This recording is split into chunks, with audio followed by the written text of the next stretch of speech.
अस्सलाम वालेकुम class 10। Subject है आपका केमिस्ट्री और लेक्चर नंबर है 12। आज हम पढ़ेंगे प्रॉपर्टीज़ ऑफ बेसिस के बारे में। लास्टली हमने पढ़ा था properties of acids. Again general properties of basis में दोनों ही प्रॉपर्टीज़ आ जाती हैं, फ़िज़िकल भी और केमिकल भी। फ़िज़िकल प्रॉपर्टी जैसे कि मैंने आपको बताया है कि हमने इस चैप्टर के स्टार्ट में ही पढ़ ली थी। एक जो टेबल फॉर्म में आपको एसिड और बेस के डिफरेंस में दी हुई थी, ठीक है, वो बेसिस की फ़िज़िकल प्रॉपर्टीज़ हैं। आप वहाँ से इसको चेक कर लें। अब हम चलते हैं डायरेक्टली टुवर्ड्स केमिकल प्रॉपर्टी, जिसमें से फ़र्स्ट प्रॉपर्टी है रिएक्शन विद एसिड्स। ये कोई नया रिएक्शन नहीं है, हम पीछे हमने इसको आर्हीनियस में भी पढ़ा, उसके बाद लोरी ब्रॉन्स्टेड एक कॉन्सेप्ट में भी पढ़ा और लिविस कॉन्सेप्ट में भी इसका देखी हमने झलक। इसके बाद हमने एसिड्स की प्रॉपर्टीज़ में इसको पढ़ा है।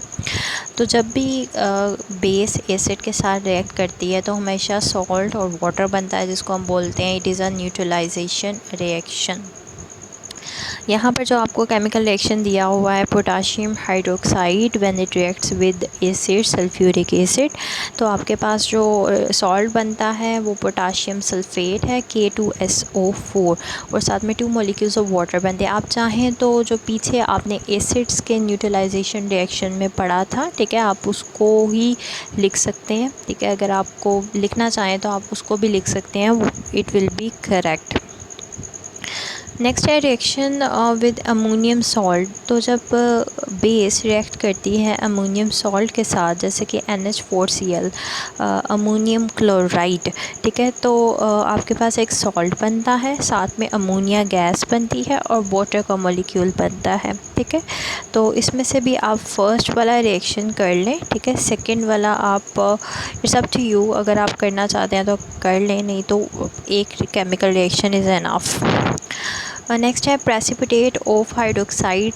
थर्ड इसका केमिकल रिएक्शन है। अच्छा क्लासेस में एक तो आपको ये सिर्फ एक रिएक्शन जो है वो लॉन्ग क्वेश्चन के पॉइंट से आ सकता है।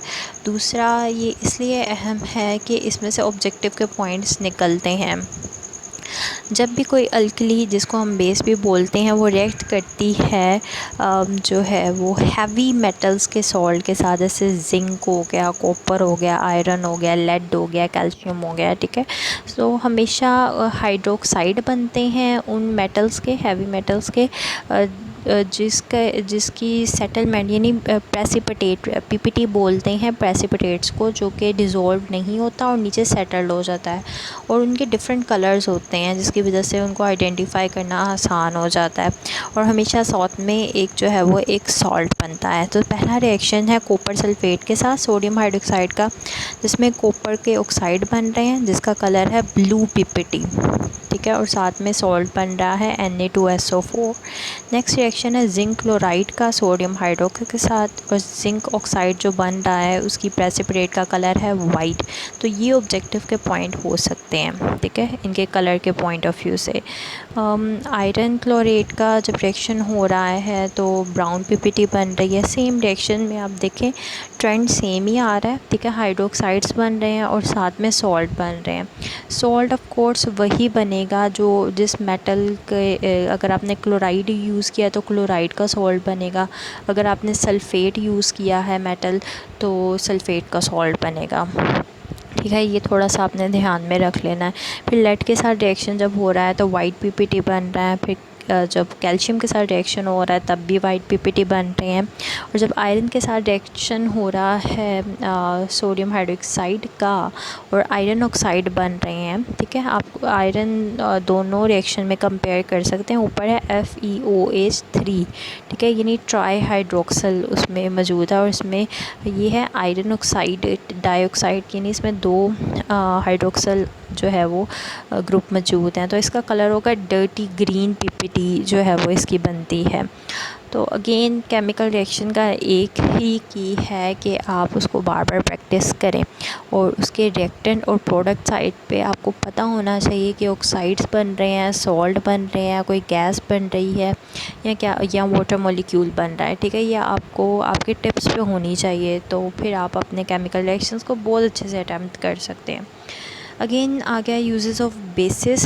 तो सोडियम हाइड्रोक्साइड यूज़ किया जाता है सोप की फॉर्मेशन में। कैल्शियम हाइड्रोक्साइड को यूज़ किया जाता है ब्लीचिंग पाउडर में। इसके अलावा सॉफ्टनिंग ऑफ हार्ड वाटर में।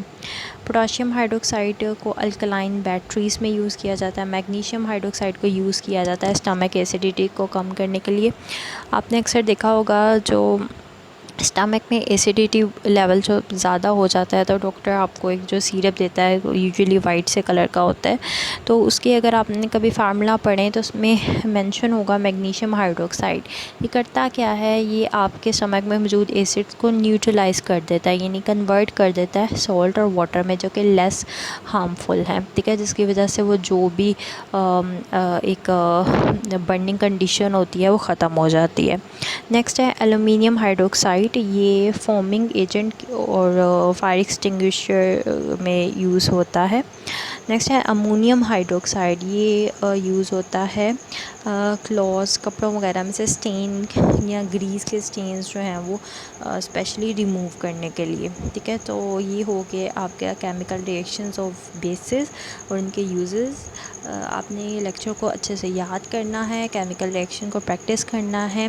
इसके साथ आपका टास्क ये है कि आपने ख़ुद टेस्ट योरसेल्फ 10.2 के सब क्वेश्चंस जो कि मैं देख चुकी हूँ, इसमें कोई भी आंसर्स ऐसे नहीं हैं जो आप ना अटैम्प्ट कर पाएँ। ठीक है, तो आपने खुद से उनकी मार्किंग कर लेनी है। फिर भी अगर कोई प्रॉब्लम रह जाएगी तो नेक्स्ट लेक्चर में मैं आपके साथ शेयर कर दूँगी। ठीक है, अगले लेक्चर में मुलाकात होती है। टिल देन अल्लाह हाफ़िज़।